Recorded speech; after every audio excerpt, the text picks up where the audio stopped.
All right.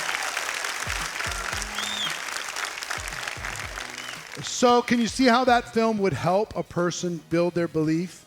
If you're watching this course and you skipped past the film, take a minute to just understand what it is that we're involved in, how many thought leaders around the world believe in what we are doing in growing a business and building this profession. It will help you, okay? And that's something that you might want to revisit from time to time. Something that when you get a brand new person started, you might want to have them check this out. Send it home with them, right after they sign up, have them go watch it, send them a link or whatever you need to do in order for them to be able to see it. That's why it was created. That's why it's there for you. Here's one of the biggest things. I will tell you my experience in First Steps was pretty awful. My personal experience. I just tried everything and most of it didn't work. I had crazy out-of-the-box expectations because it started with my first introduction. All these $1 million earners in 2 seconds, and it was so easy, and the product sold itself, and all you got to do is show up. I don't know anything. I'm making all kinds of money. I don't know anything. I heard all these different things, and then when it didn't work for me, I started to think that there was something wrong with me. I'm not getting off to really fast success. What's wrong with me? So one of the first things that we need to do together is set your expectations properly. Set your expectations as an entrepreneur. Note number 1, this is not magic beans. And that is how it gets presented sometimes. It's just magic beans. You drop the beans into the ground, beanstalk goes all the way up into the clouds, you climb up there and you get everything you want. That's not how it works in any business. It's going to take some time. I have a formula I'll share with you called 1357. 1357 means this. Here's generally, and understand, there's no guarantees in any of this stuff. It's going to be dependent on what you do, the fear that you face, and talents and skills that you have, and resources and abilities and whatever, all that stuff, right? No guarantees. But generally, it's going to take you about a year, new people, listen to me, about a year for you to become competent and profitable. About a year for you to be able to make a little bit of a profit, have your product taken care of, your expenses taken care of, make a few dollars. But generally, if you're treating this like a school, that's fine. You didn't get paid while you went to school. You're going to be going to school and you're going to be learning as you go. It's going to take about 3 years, generally, for a serious, committed person to go from part-time to full-time. Generally. It's going to take approximately 5 years of consistent effort, consistent study, consistent practice, consistent performance for you to rise to the level of a serious income earner. You decide what that means for you. It's going to take approximately 7 years for you to become world class. World class. One of the best. Who'd like to have an ultimate goal of being world class? Show of hands, please. Understand it's not going to happen in 15 minutes. You can't just go to the one training and it's over. Go to your company convention. Okay, I'm there now. No. That plus 10,000 hours. And then you get there. That's what it takes. You want to become world class at something? Anything? Any doctors in the room? Any doctors? Medical doctors? How many years did it take for you to become a doctor? 8 years? 10 and 10?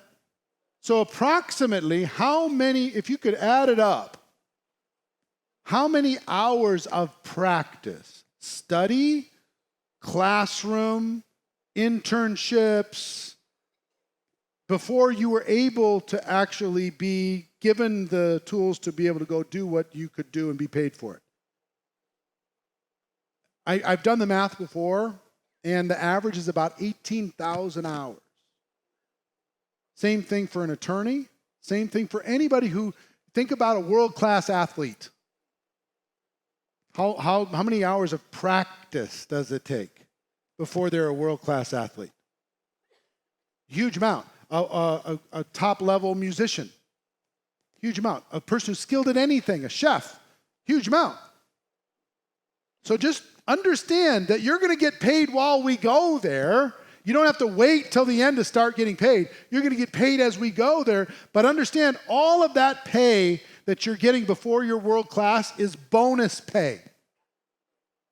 It's not something that you just really earned fully, right? Company did a bunch for you. Team did a bunch for you. Events will do a bunch for you.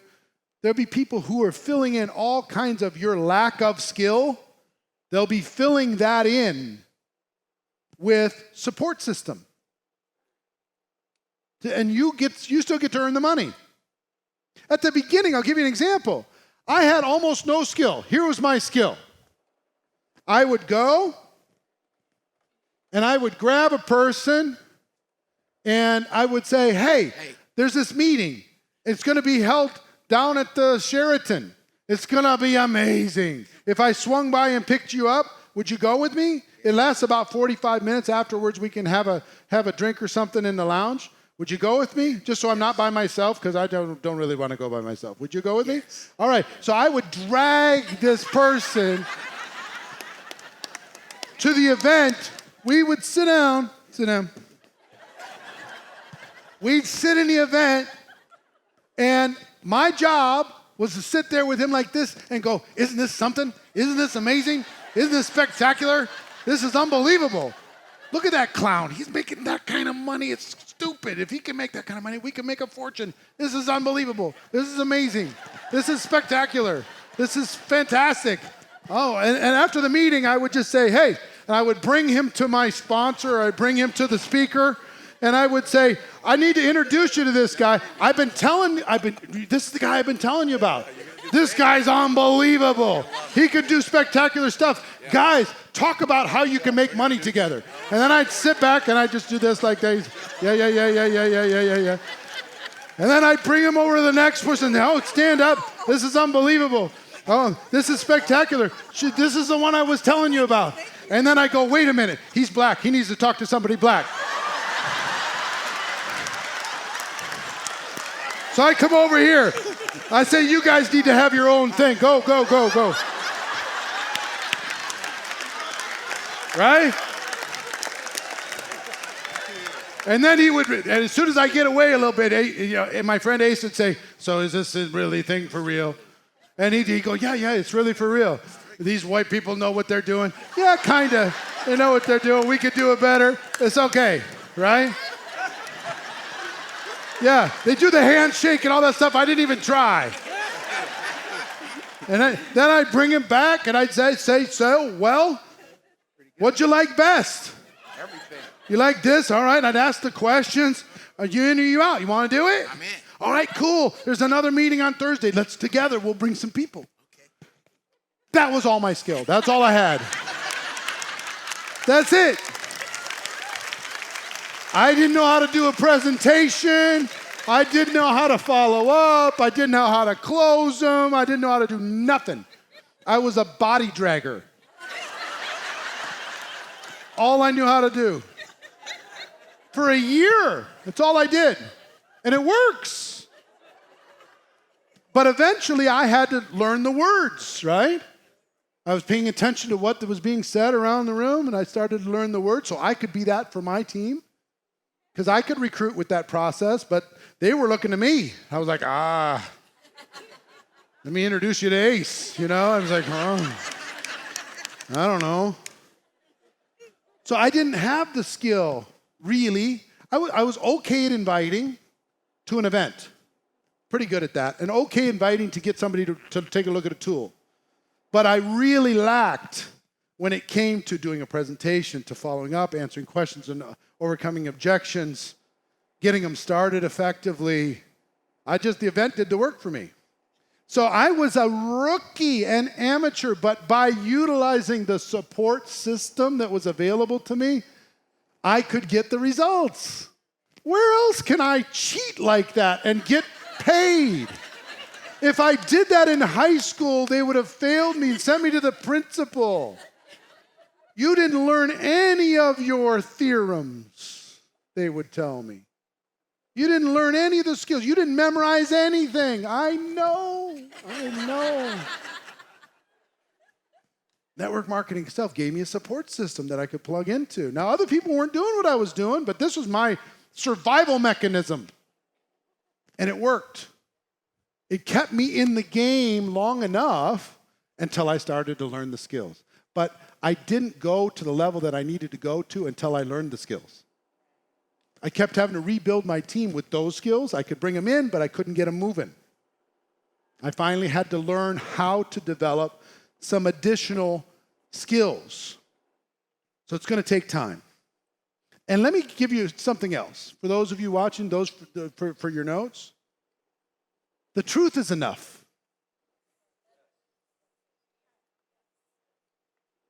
Because in network marketing, we like to say it's easy, it's simple. That is relatively simple. The skills are not hard compared to other skills. It's easy to be able to go, or not easy, but it is simple to be able to learn these 7 basic skills that we're talking about. But it's not necessarily easy because it's an emotional business and, the expectations are way out of whack and all this stuff. It's going to take some work. It's going to take some effort. You're going to have to sell some stuff, but sometimes we tend to exaggerate. As a group, we're guilty of this, yes? Exaggeration. The truth's enough. What has more credibility? This is hard, but it's worth it? Or, this is easy, it's simple, just get in, you don't have to do nothing, I'll do everything for you. What do you need me for? Just give me your list, I'll call them. Not the best approach. So, now I will tell you this, as you get started in expectations, your early results are going to be different. For some of you, you're going to get off to a fast start. You know why? Because you've been a giver your whole life. You've been a person of influence, a person of value, a person of integrity. And when you make the phone call, when you get started, people will respond, just out of respect. They'll respond. And then there are some of you that have been, let me say it kindly, less giving. If you're like me, you were more of a taker. That's what I was when I started. I was more of a taker. I mean, I had nothing to give, really. I was more involved in self-preservation than I was in being a better friend or helping out somebody else. Just understand, if you've been a taker for a part of your life, you're going to get punished a little bit at the beginning when you call somebody and say, oh, you want to talk to me now. You didn't answer my phone call for 6 months, and now we're best friends when there's opportunity attached. You're going to have to deal with that, and that's on you. But here's the good news. You can rehabilitate that image pretty fast. I learned how to rehabilitate it. When I got shut down and said, look, I'm really sorry that I made you feel that way. I was scrambling. But when I did see this, I did think about you, not as something for me, but as something for you. And if I made you feel like even in this process, that you were part of some end result for me, I apologize for that. Let's rebuild. Let's go have breakfast. Let's go have lunch. And let's, put business on the side for a second. Let me know if I can help. Let me know if I can do something. Responding to things, doing things, helping out. But some people think, as far as expectations, some of you that have joined network marketing almost didn't join because you didn't think you had enough influence. You didn't think you knew enough people. You didn't think you were a strong enough person. You didn't think you were a salesperson. You didn't think you were a person that could convince other people to do things. So you almost didn't join for that. But it doesn't matter where you start. I'm proof of that. And there's a lot of people who are proof of that. Doesn't matter where you start. Just matters that you start. And that you're willing to be a little bit embarrassed maybe at the beginning while you figure your stuff out. It's okay. The key is to start and try not to compare. your results at the beginning versus somebody else's results at the beginning. The vice president of the bank joins and they sign up 22 people in 2 days. And then you join. You talk to 22 people in 2 days and everybody says no. And you start thinking, well, maybe there's something wrong with me. That's not the case. Don't worry about that stuff. It's a long race. It's a marathon. You're going to be planting seeds for a long time. You're going to be talking to people for a long time. You're going to be helping people for a long time. But it's going to take some time. Here's the thing. How many people have started a traditional business? Show of hands, please. Traditional business. Just call out. How much did you invest in starting your business? 200,000? 100,000? 150? 10,000? 30,000? 50,000? 15,000? $500,000? Huh? 250,000? 400,000? Everything you had? Two questions for you. Well, first of all, the average in the United States, I don't know exactly what it is around the world, but $65,000 is the average small business in the United States, what they invest to start it. Now that's just, all of you who raised your hands, you understand that that's just the starting point, right? That initial investment isn't the last investment you're going to make. So the people who answered, raise your hands please. How long did you expect it, when you started, did you expect it to be able to get your initial investment back? Your expectation, not reality. 3 years? 5 years? 2 years? 5 years? 2 years? 5 years? 3 years? 5 years? 3 years? 3 years? 1 year? Now, depending on the size of the investment, if it's $1 million, it might take a little longer. If it's $10,000 or less, it might take a little bit shorter as far as your expectation. Now, how many of you met that expectation? You got that investment back in that period of time? How many did not? How many would just be thrilled to get their initial investment back eventually? The average person expects about 2 to 3 years. It usually takes 5+ to get their initial investment back. So in setting expectations about network marketing, what's the initial investment to get involved with a typical company? Now, I don't know what your company is that you're watching at home, but it's hard to spend a lot of money. It's hard. I don't want to give any specific number, but it's really, really tough to join a company for more than $5,000. Really tough. The barrier of entry is so low. The amount of support is so high. The amount of risk is just minuscule. And yet, if we don't get our investment back in 3 weeks, we're ready to quit. We expect all business rules to not apply to what we're doing here. Part of that is how the language and the exaggeration that happens inside of our business, exaggerating how easy it is, exaggerating how fast it's going to be, exaggerating how much you're going to make, talking about just the few stories versus most of the stories. The income disclosures in your company are there for a reason, to understand that most people don't finish anything. And I understand those income disclosures are lower than you'd like to see, but you know what? 70% of people who join as a distributor in any company are consumers. They're just using the product. They're not going to engage in the business side of the business, even though they have a business designation. They're consumers, 70%. So you have to add all of those into the numbers in order to be able to get that income disclosure. But is that a picture of reality? The answer is yes. So you need to be engaged with that income disclosure. And it's okay to tell people, here are the averages. It's okay to tell people, this is what you can expect. Now, here's a path for you to excel. 90% of people who get a real estate license never sell a single home. 90%. They go through the school, they get the license, they don't sell a single home. Guess what? That's called the way it is. In everything.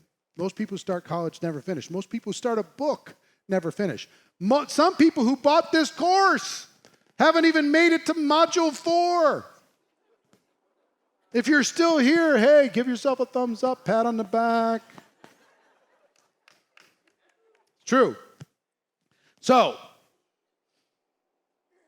in network marketing, understand this. You're going to be pushed. You're going to be pushed. This is not something where, in a traditional job, guess what you do?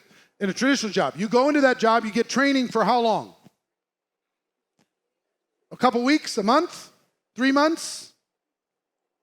That probation period where they don't give you insurance? Whatever that is. Right? And then you just repeat that skill and we'll see what happens.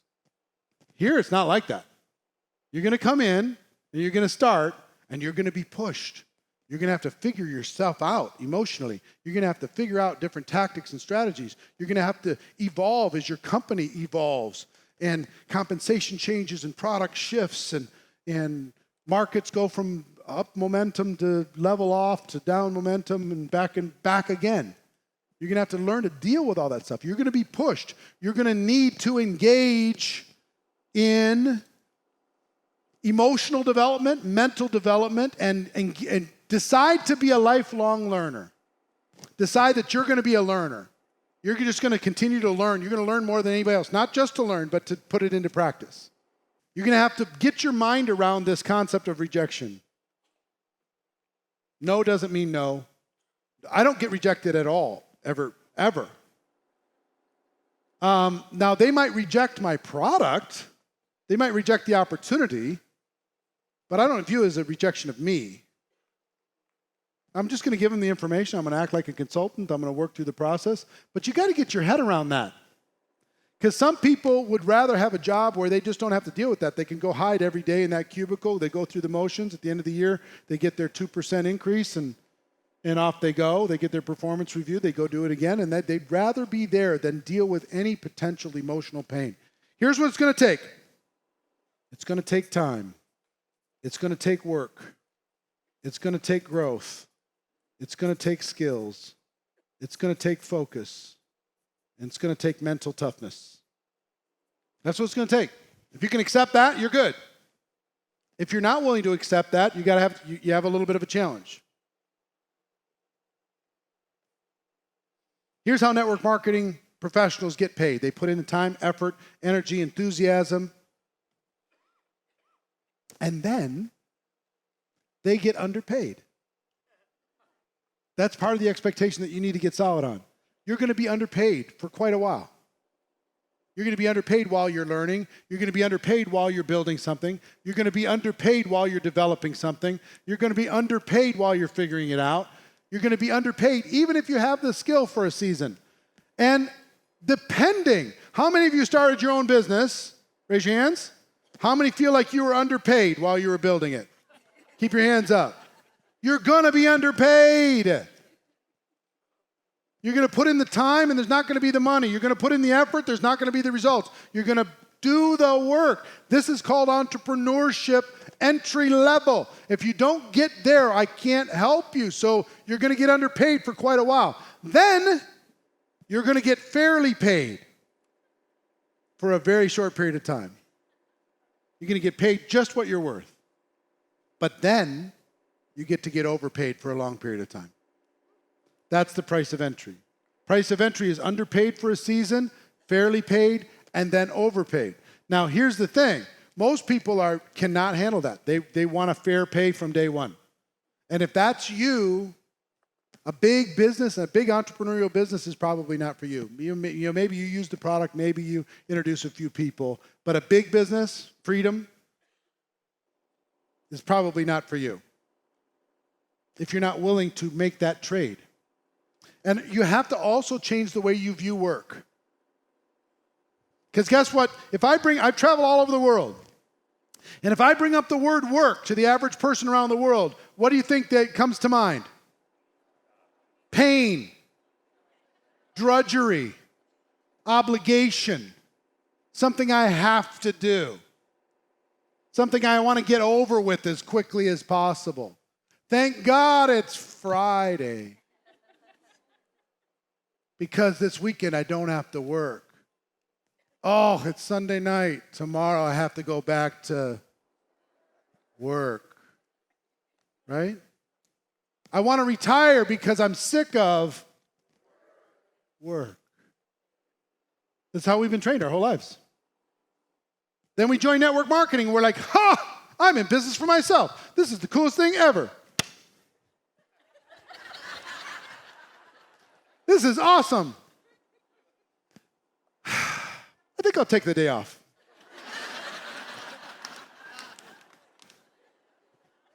Right?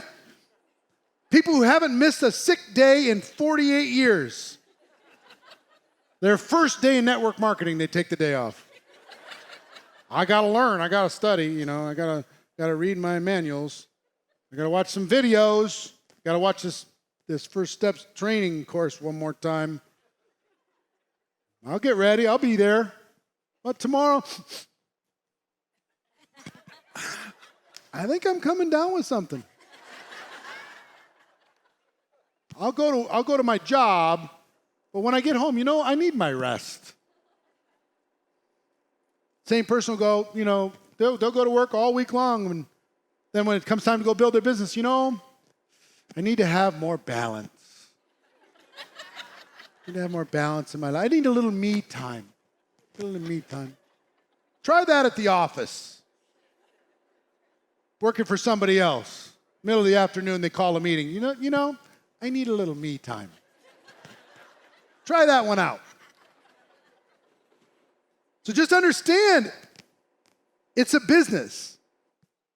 You're going to get underpaid, fairly paid, and then overpaid. Most top network marketing professionals are getting paid for what they've done years ago. Years ago. They get paid today for what they did years ago. And ultimately, it's worth it. This is your business. I want to write something down and show it to you. Something that a friend showed to me that I just love. I will help you build your business.